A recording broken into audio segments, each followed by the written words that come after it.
পায়রা বন্দর কর্তৃপক্ষ তাদের অফিসিয়াল ওয়েবসাইট এবং দৈনিক সংবাদপত্রের চাকরির বিজ্ঞপ্তি পিডিএফ এবং বিজ্ঞপ্তি প্রকাশ করেছে। আগ্রহী যোগ্য পুরুষ এবং মহিলা প্রার্থীরা টেলটক খানবার ওয়েবসাইটের মাধ্যমে অনলাইনে চাকরির আবেদন জমা দিতে পারবেন।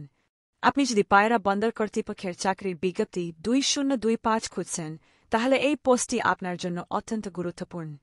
এই নিবন্ধে আমরা সম্পূর্ণ পিপিএ চাকরির বিজ্ঞপ্তি নিয়ে আলোচনা করব, যেখানে শূন্য পদের নাম, যোগ্যতার মানদণ্ড, আবেদনের পদ্ধতি, নির্বাচন প্রক্রিয়া, গুরুত্বপূর্ণ তারিখ এবং আরও অনেক কিছু অন্তর্ভুক্ত থাকবে। তাই পিপিএ চাকরির বিজ্ঞপ্তি 2025 সম্পর্কে সম্পূর্ণ তথ্য পেতে সম্পূর্ণ নিবন্ধটি মনোযোগ সহকারে পড়ুন। আবেদন শুরুর তারিখ 25 জুন 2025 সকাল 10:00টায়। আবেদনের শেষ তারিখ 15 জুলাই 2025 বিকাল 5:00টায়।